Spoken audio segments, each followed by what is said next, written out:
증인 아까 계엄사령관은 피청구인이 결정하셨다고 그랬는데요. 네. 육참 총장을 계엄사령관으로 결정한 시점이 언제쯤입니까? 12월 1일 같습니다. 네, 알겠습니다. 네. 아까 이 국무위원들 모였을 때 부처별로 그 기재부 장관한테 줬던 것처럼 그런 문건을 하나씩 나눠주셨다고 했는데 총 몇 장이나 준비하셨어요? 제가 정확히 기억은 안 납니다만 대충 아까 말씀드린 대로 하면 3명, 넷, 다섯, 여섯, 한 6장, 7장 정도 될 것 같습니다. 6, 7장. 네. 아까 행안부 장관, 국정원장 또 어디 있었죠? 국무총리도 있었다 그러셨고. 네. 맞습니까? 외교부 장관. 예, 예. 행안부 장관 혹시 쪽지에 적혀있던 내용 기억나십니까? 아, 그거는 경찰하고 똑같았습니다. 경찰하고 똑같은데. 아, 경찰청장. 예, 청장들한테 준 거랑 알겠습니다. 그다음에 16호증하고 17호증에 다의 1항으로 넘어가겠습니다. 증인이 포고령 초안 증인이 작성하셨다 그랬지 않습니까? 그죠? 네. 예. 그런데 피청구인 지시로 야간 통행 금지 부분을 삭제했다고 하셨죠. 예, 예. 피청구인이 포고령에서 나머지 부분 수정한 부분은 없습니까? 예, 없습니다. 예. 갑 35호증 중에 28쪽 쪽수는 모르겠습니다. 79년 포고문, 2017년 포고문 제시하겠습니다. 아까 그 참조하셨다는 2017년 개헌 문건에 들어있는 겁니다. 1979년 그러니까 11.6 사태 때 개헌 포고문이에요. 이것도 네. 이때 한번 보셨죠?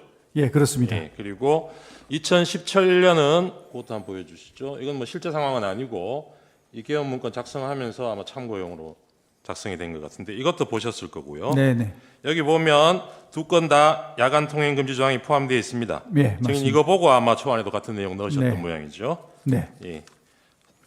방갈로 사망입니다. 그런데 증인이 작성한 이 사건 포고령 1항에는 아까 보셨듯이 국회와 지방의회, 정당의 활동과 정치적 결사, 집회 시위 등 일체의 정치 활동을 금한다라고 되어 있습니다. 네. 근데 이 국회의 정치 활동을 금지하는 포고령은 아까 앞에 보여드렸던 1979년 포고문이나 2017년 포고문은 물론이고 1961년 5.16 쿠데타 이후에 있었던 6번의 포고문 어디에도 등장하지 않습니다. 네. 증인 어떤 포고문을 보고 이 조항을 참조해서 넣은 겁니까? 그거는 혹시 그거 보셨는지 모르겠는데요.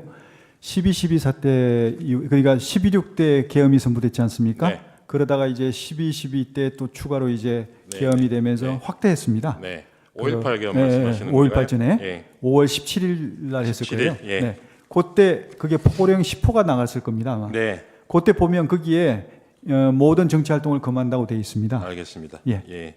근데 72년 10월 17일 10월 유신 계엄이 있었지 않습니까? 네네. 이때 포고문도 혹시 보셨어요? 그때 봤는데 보긴 봤는데 제가 기억이 정확히 안 납니다. 어떤 예, 내용? 여기도 보면 네네. 모든 정치 활동 네. 목적의 집회 및 있었을 시위를 겁니다. 금한다는 예. 조항이 있어요. 맞습니다. 그 이것도 그렇고 아까 네. 80년 5월 네. 17일 계엄 예예예. 그 당시에 포고문을 보고 만든 거라 하셨죠. 그 80년 근데 그거는 그걸 보고 잠시만 제가 질문하겠습니다. 80년 비상계엄 확대 조치에 대해서 대법원이 그걸 어떻게 평가했는지는 혹시 알고 계십니까? 예? 80년 5월 17일에 비상계엄 확대 조치에 대해서 대법원이 그 조치를 어떻게 평가했는지는 알고 계시느냐고요.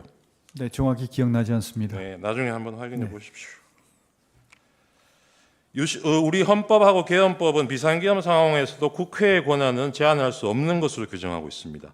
증인 포고문 초안 작성할 때 이런 사실은 알고 있었습니까? 국회 뭐라고? 계엄하더라도 국회의 권한은 제한할 수 없는 예, 예, 것으로 예. 규정하고 예. 알고 있었어요. 네.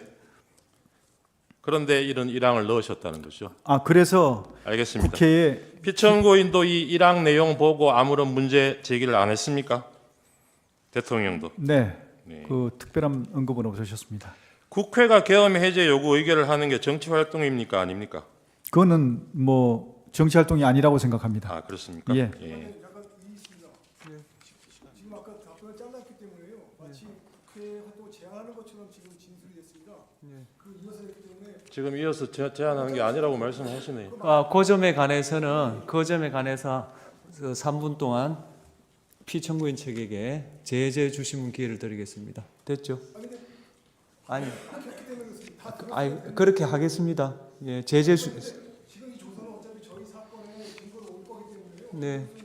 관심 갈 수밖에 없습니다. 아 그러니까요. 말 잘랐기 때문에 그렇습니다. 다 들었으면 해결되는 문제인데 말을 자르고 나서 마치 그렇게 했던 것처럼 피청구인에게 보고했냐 이런 식으로 지금 갔기 때문에 제가 말씀드립니다. 예, 알겠습니다. 그 바로 잡아주십시오. 제재 주시문 기회를 드리겠습니다. 하십시오. 바로 잡아주시는 거 아닙니까? 동석한 그 변호사가 이때 이의를 제기하다 써놓으세요. 성함이 어떻게 되시는가요? 예, 그거 적어놓겠습니다. 예, 하십시오. 네, 방가로 7번입니다. 갑 35증 개헌 문건 3쪽 제시하겠습니다. 43쪽 제시하겠습니다.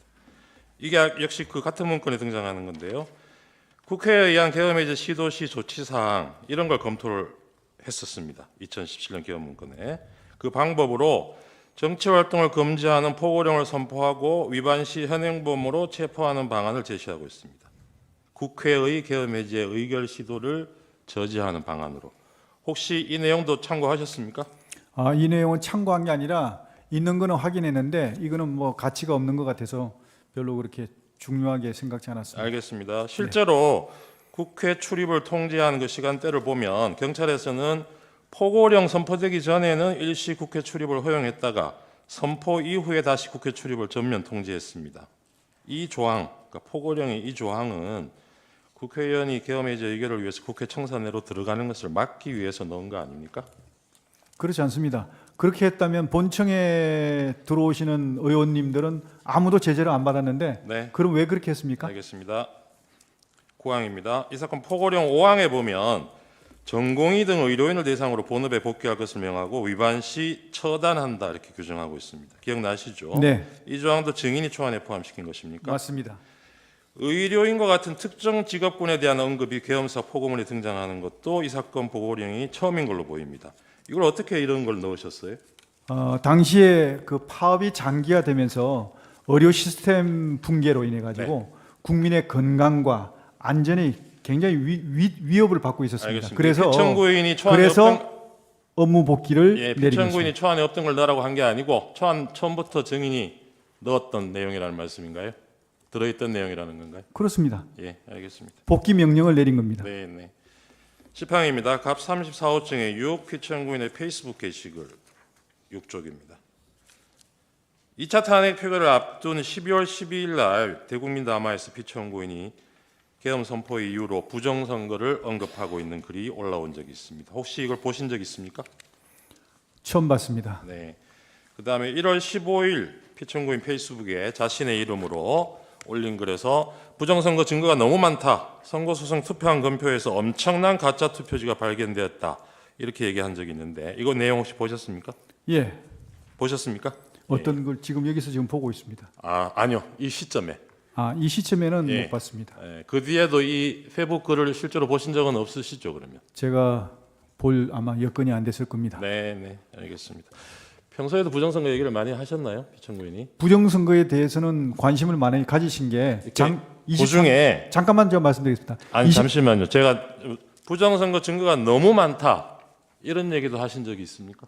예, 왜냐하면 그러면 실제로 이 사건 탄핵 청구 답변서에도 피청구인 측에서는 부정선거를 배선계엄 선포의 중요한 이유로 들고는 있습니다. 그런 것 같으면 계엄 선포 대국민 담화에서는 그 얘기가 왜 한마디도 없었죠? 왜 그러냐면요. 부정선거와 관련한 것은 의혹이 굉장히 많고 방금 우리 변호사님 말씀하신 대로 청구인 말씀하신 대로 의혹이 굉장히 국민적 의혹이 많고 여기서는 부정선거의 증거가 너무나 많다. 이렇게 정도도 말씀하시죠. 많지만 아직까지 그것이 확인된 게 없습니다. 그래서 이것을 공식적으로 부정선거가 많다 이렇게 얘기할 수가 없기 때문에 알겠습니다. 담화문에는 안 넣었지만 네. 이런 어떤 국민적인 알겠습니다. 의혹을 해소하려면 반드시 실체 확인이 필요하다. 18항으로 그래서 넘어가겠습니다. 실제로 투입이 된 겁니다. 그날 계엄 선포하던 저녁에 7시 20분경에 종로구 삼청동에 있는 대통령 안가에서 대통령, 피청구 그러니까 증인, 조지호 경찰청장, 김봉식 서울청장 이렇게 만난 적이 있죠. 네, 이 자리에서 피청구인이 조지호와 김봉식에게 종북 좌파 세력 때문에 나라가 상당히 혼란스럽다. 오늘 밤 10시에 비상계엄 선포한다. 해야겠다. 계엄이 선포되면 계엄군이 국회 여러 장소에 출동할 것이니 경찰이 나가서 국회 통제 잘해달라. 이런 얘기 하셨죠? 뭐 정확한 표현은 기억 안 납니다만 네. 하여튼 뭐 증인 이 자리에서 김봉식 조주호한테 아까 그런 A4 용지 한 장씩 나눠주셨다는 거죠. 예, 그렇습니다. 여기에 보면 뭐 2200 국회 2300 민주당사 이런 내용으로 적혀 있다 그래요. 네, 앞에 숫자는 시간을 얘기하는 거겠죠? 아마 그럴 겁니다. 네. 여기에 뒤에 장소가 민주당사, 선거관리위원회, 국회, 방송사 MBC, 여론조사 꽃 적어서 주신 거 맞습니까? 아마 기억을 정확히 못하긴 하여튼 그런 부분이 들어가 있습니다. 네. 꽃하고 뭐 이런 게 서울청장 거하고 경찰청장 거 문건 중에 혹시 다른 내용이 있습니까? 동일합니까? 동일합니다. 예.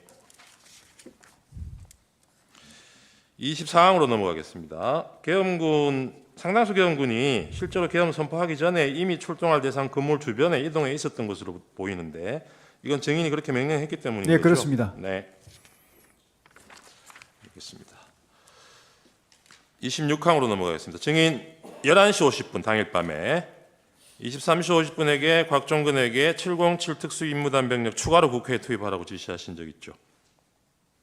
네, 그때 이제 병력이 지금 본청에 들어가 있는 병력이 너무 적은 것 같아서 추가 알겠습니다. 가능하냐 그랬더니 예.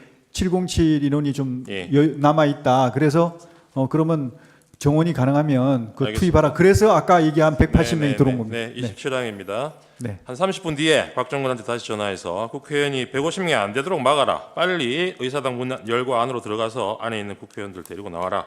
이렇게 제시하신 적이 있죠. 그건 불가능한 일입니다. 알겠습니다. 증인 아까 국회의원 국회에 들어가는 걸 통제하라고 못 들어가게 하라고 지시하신 적이 증인도 없고 피청구인도 없고 이렇게 말씀하셨어요. 네. 아까 증인은 그 국무회의 하다가 10시 반 되니까 그 합참 전투통제실로 옮겨서 예. 지휘관회의 주재를 하시고 거기서 그러면 대통령 국민 담화하는 거는 TV로 보셨겠네요. 그렇습니다. 그 뒤로도 국회 앞 상황 같은 거 TV 화면으로 계속 보셨죠? 보고 계셨죠? 그때는 초기 상황에서 네.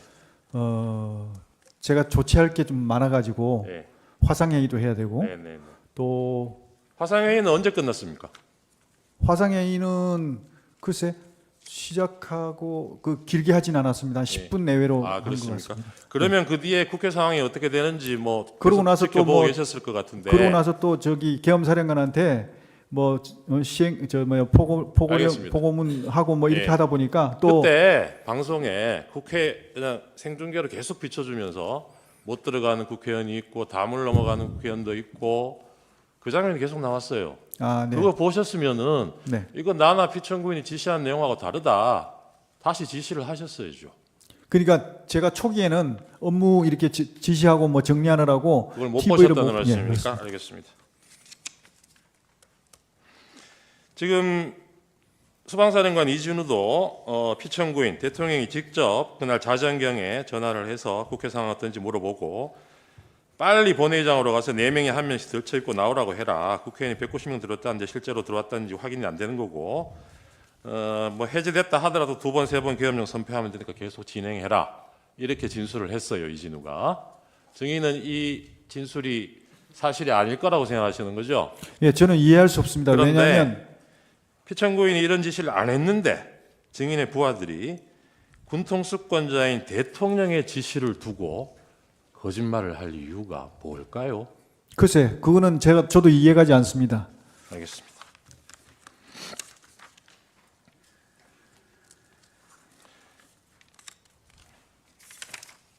아까 추신문에서 의원들을 끌어내라고 한 것이 아니라 국회 안에 들어가 있던 요원들을 빼내라고 한 것이다. 이런 취지의 네. 답변을 하셨죠. 네. 이 본회의 의사당 안에는 들어가 있던 요원들이 있었습니까? 없었습니다. 없었죠. 그리고 의원들이 아니고 요원들일 것 같으면 이 군인들이라는 얘기잖아요. 그렇습니다. 그러면 그 철수하라고 그냥 말로 지시하면 되지 뭘 끌어냅니까? 그게 아니고요. 지금 이제 우리 군병력들 요원들하고 국회 있는 직원들하고 이렇게 지금 밀고 당기고 하면서 굉장히 혼잡한 상황이 있어가지고 제가 그 상황을 보고 받는 순간 야 이거 잘못하다가 알겠습니다. 압사 사고가 나겠다. 네네. 그래서 이렇게 되면 국민의 피해도 생기지만 우리 장병들도 피해 생기니까 네. 일단 빼라. 예, 그래야만 알겠습니다. 이게 충격이 완화될 수 있지 않냐. 알겠습니다. 그 얘기입니다. 예, 32항으로 넘어가겠습니다. 포고령 발표된 이후에 11시 23분경에 계엄사령관 박한수에게 전화해서 조지호 청장에게 포고령에 대해서 알려주라고 지시를 했습니다. 누가? 대통령이, 피청구인이. 혹시 이 내용 알고 계십니까? 보고받지 못했습니다. 맞지 못했어요? 네. 예, 알겠습니다. 증인 비상계엄 해제 요구한 가결이 그날 1시 뭐 조금 넘어서 됐잖아요. 그 전에 한 30분 전에 여인영에게 다른 사람 제쳐두고 앞에 알려줬던 그 명단 중에 다른 사람 제쳐두고 이재명, 의원식, 한동훈 3명을 우선 체포해라 이렇게 지시하신 게 있습니까? 없습니다. 그러면 여인영도 그렇죠. 이런 지시를 안 받았는데 여인영이 그 앞에 받았던 14명 중에 이 3명을 특정해서 우선 체포하라고 지시할 이유가 뭘까요? 그 상황 자체가 그때 아까도 말씀드렸지만 혐의도 없고 체포할 수 있는 기구도 구성이 안 됐습니다. 알겠습니다. 구성이 안 돼 있는데 무슨 놈을 체포를 합니까? 네, 네. 이 명단은 누가 정해준 겁니까? 14명. 14명 제가 아까 말씀드린 대로 14명을 특정한 게 아니고 제가 이렇게 쭉 그 이 주요 포고령 위반 우리가 있는 그런 어떤 정치인들 주요 인물들을 이렇게 쭉 얘기해주고 그리고 이제 네 그리고 또 그 관심 있는 인원들 이런 알겠습니다. 어떤 몇 명이 예. 얘기해주고 이렇게 했지 몇 명을 딱 특정해서 얘기한 게 아닙니다. 네, 알겠습니다. 예, 그만하겠습니다. 네. 예. 자, 그러면 지금부터 잠시만 주목해 주시기 바랍니다. 제가 구독자분들을 위해서 선물 하나를 준비했는데요. 제가 항상 여러분들께 드리는 말씀이 있습니다. 뉴스만 평소에 잘 챙겨보셔도 돈이 되고 돈을 벌 수 있다라고 말씀을 드렸는데요. 여러분들은 여기 보시는 삼성전자 뉴스를 보고 어떤 생각이 드세요? 아니면 정치인들의 뉴스, 날씨 뉴스를 보고는 어떤 생각이 드시나요? 그냥 뉴스만 보고 끝내는지 아니면 이 뉴스를 어떻게 이용할 수 있는지 이 부분을 고민하고 계시는지를 되물어보고 싶습니다. 그 이유가 뭐냐 하면 제가 지난번에 여러분들께 뭐라고 말씀을 드렸었죠? 지금은 반도체 섹터를 눈여겨보셔야 한다고 말씀드렸습니다. 그리고 나서 이런 썸네일들 뉴스를 통해서 많이 보셨을 겁니다. 반도체 내용이 이슈가 됐을 때 부자들은 어떻게 생각한다? 반도체 관련주들은 뭐가 있는지, 어떤 종목이 가장 좋은지, 어디에 투자해야 돈이 몰리는지 자연스럽게 생각한다고 제가 말씀을 드렸죠. 그 이유가 뭐냐 하면 부자들이 봤을 때는 이슈가 곧 돈으로 이어지고 그 이슈가 나에게 돈을 벌어준다는 경험적 확신이 있기 때문에 부자들은 항상 이런 사회적 이슈를 관심 있게 챙겨본다고 제가 말씀을 드렸습니다. 이번에도 마찬가지인데요. 제가 지난번에 시청자분들과 함께하는 주식으로 수익 내기 이벤트를 진행했었죠. 당연히 100% 무료로 진행을 했었고요. 여기 보시면 아시겠지만 제가 지난번에도 구독이라고 보내주신 모든 시청자분들께 반도체 관련주 중에 가장 크게 급등할 딱 한 종목, 많은 종목도 아니라 한미반도체 한 종목을 여러분들께 추천드렸어요. 그러면서 여기 나와 있는 대로 정확히 얼마에 매수해야 하는지, 그리고 수익률이 어느 정도 나왔을 때 팔아야 하는지를 이런 부분들까지 여러분들에게 정확히 알려드렸었는데 지금 실제로 어떻게 되었다? 오른쪽을 보시면 아시겠지만 제가 지난번 문자 발송으로 이 한미반도체를 소개해드리고 나서 실제로 이렇게 5배 이상 어마무시한 상승이 나왔습니다. 100만 원만 투자를 했어도 무려 500만 원이 넘는 수익금이 생긴 거죠. 그래서 당시에도 굉장히 많은 분들이 제가 드린 이 한미반도체로 수익을 내실 수가 있으셨을 텐데요. 다시 한번 축하드린다고 말씀을 드리겠고 이번에도 마찬가지입니다. 앞으로도 2024년, 2025년 계속해서 기대해볼 섹터는 AI입니다. 그 중에서도 AI 반도체는 그 누구도 부정할 수 없는 미래성장 산업입니다. 그러면 우리가 어떻게 생각해 볼 수 있을까요? AI 반도체 종목 중에 앞으로 크게 대장 역할을 하면서 10배 이상 급등할 수 있는 텐베고 종목을 지금부터 열심히 추적해야 한다는 겁니다. 큰 돈을 투자하지 않더라도 월급의 일부분 아주 소액이라도 이 종목을 모아가야 수백 %의 수익률을 손에 쥘 수 있는 것이죠. 지금 여러분이 보고 계시는 이 유튜브 또한 AI 반도체와 아주 밀접한 연관이 있고 반도체야말로 대한민국의 핵심 산업으로 앞으로 더더욱 시장은 성장할 수밖에 없습니다. 그렇기 때문에 제가 이번에도 뭘 보내드리고 있냐면 지난번과 똑같이 구독이라는 문자를 보내주시면 제가 AI 반도체 관련주 중에 앞으로 대장주 역할을 하면서 주가가 가장 크게 급등할 한 종목을 여러분들께 문자 발송으로 종목명과 사고 파는 시점을 모두 알려드릴 건데요. 그 문자를 받고 여러분들이 주식으로 돈 버는 연습을 한번 해보셨으면 좋겠고요. 혹시라도 나는 주식을 하지 않는다 하시는 분들은 주변에 주식하시는 지인분들에게 말씀을 해주셔도 되고요. 아니면 연세가 있으셔서 투자가 어렵다 하시는 분들은 이 종목을 자녀분들에게 한번 사봐라. 이걸로 한번 수익을 내봐라. 이렇게 조언을 해주실 수도 있는 거겠죠. 그래서 지금 이 영상을 보시는 시청자분들 중에 나도 이번 종목이 좀 궁금하다 하시는 분들은요. 누구나 상관없이 그리고 어느 시간대나 상관없이 부담 없이 010-2514-5930번으로 구독이라는 문자 보내주시면 제가 이번에도 똑같이 무료 추천 급등주 문자를 보내드리겠습니다. 이해되시겠죠? 제 번호 010-2514-5930번으로 구독이라는 문자 보내주시면 여러분들이 직접 이슈를 통해서 돈 버는 연습을 해보실 수가 있는 거고 제가 돈을 받는 것도 아니고 투자를 대신해 드리는 것도 아니기 때문에 부담 없이 신청해 주시면 되는 겁니다. 그리고 수익이 나면 저는 다른 것은 하나도 바라지 않습니다. 제 채널에 구독, 좋아요 한 번씩만 눌러주시라 이렇게 다시 한번 말씀을 드리겠습니다.